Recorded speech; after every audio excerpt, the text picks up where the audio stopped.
तानाशाही प्रशासन हो चुकी है कि हम शांतिपूर्ण तरीके से अपनी बातों को रख रहे हैं और उनको लाठी से हम स्वागत किया था। सरकारों का छात्र प्रेम दिन प्रतिदिन उजागर होता जा रहा है। दिल्ली में एसएससी प्रोटेस्ट चल रहे हैं और इधर बिहार के पटना में नया बखेड़ा खड़ा हो गया है। और इस बखेड़े की वजह बिहार के मुख्यमंत्री नीतीश कुमार का एक ट्वीट है शिक्षक भर्ती को लेकर। 4 अगस्त को दोपहर 3:31 पर यह ट्वीट किया गया। ट्वीट इस प्रकार है: नवंबर 2005 में सरकार बनने के बाद से ही हम लोग शिक्षा व्यवस्था में सुधार के लिए लगातार काम कर रहे हैं। शिक्षा व्यवस्था के सुदृढ़ीकरण हेतु बड़ी संख्या में शिक्षकों की नियुक्ति की गई है।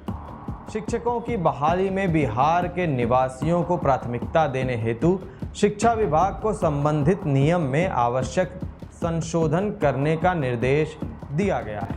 ये टीआरई 4 से ही लागू किया जाएगा। वर्ष 2025 में टीआरई 4 एवं वर्ष 2026 में टीआरई 5 का आयोजन किया जाएगा। यहाँ तक तो ठीक है, लेकिन बवाल जिस बात पर मचा है वो अब आएगा। वो कुछ इस प्रकार है: टीआरई 5 के आयोजन के पूर्व एसटीईटी का आयोजन करने का भी निर्देश दिया गया है। TRE teacher recruitment exam, STET secondary teacher eligibility test. अगर आपको शिक्षक बनना है बिहार में तो आपको टीआरई क्लियर करना पड़ेगा, लेकिन टीआरई देने के लिए भी एक पात्रता आपके पास होनी चाहिए और वो है एसटीईटी सर्टिफिकेट।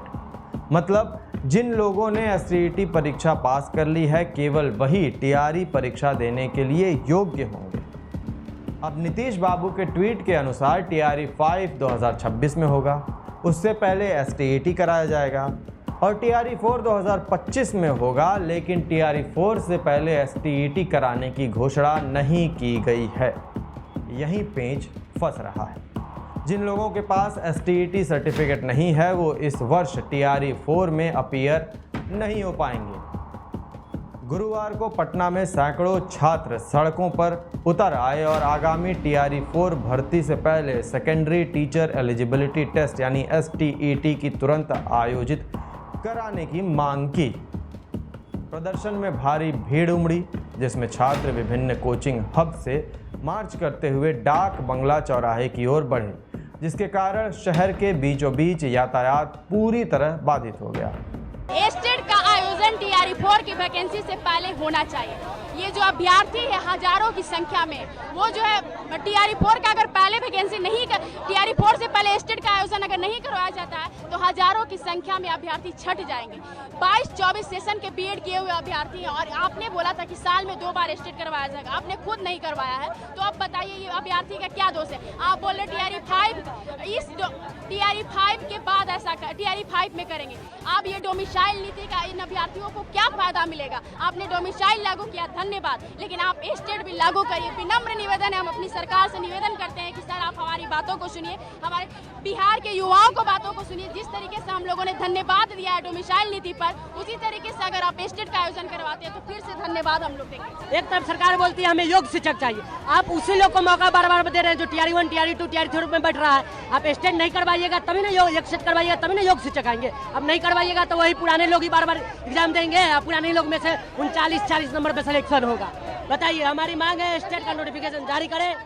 छात्रों की मुख्य मांग है कि पिछले 2 वर्षों से लंबित एसटीईटी परीक्षा को टीआरई 4 भर्ती प्रक्रिया से पहले आयोजित किया जाए, ताकि इच्छुक अभ्यर्थी चयन प्रक्रिया से बाहर न रह जाएं। संभावित अशांति को देखते हुए पटना पुलिस ने जेपी गोलंबर और डाक बंगला चौराहा सहित संवेदनशील स्थानों पर भारी सुरक्षा बल तैनात कर दिया था और पानी की बौछार करने वाली गाड़ियां भी स्टैंड बाई पर रखी गई थी। भीड़ को तितर-बितर करने के लिए पुलिस ने लाठी चार्ज भी किया। हालांकि पुलिस ने घायलों की आधिकारिक संख्या जारी नहीं की है, लेकिन प्रदर्शनकारी छात्रों का दावा है कि लाठी चार्ज में कई लोग घायल हुए। प्रदर्शनकारियों ने समय पर भर्ती परीक्षाएं आयोजित करने में विफल रहने पर बिहार सरकार के प्रति गहरी नाराजगी जताई। इस पूरे मुद्दे पर आपकी क्या राय है, कमेंट करके अवश्य बताएं। धन्यवाद।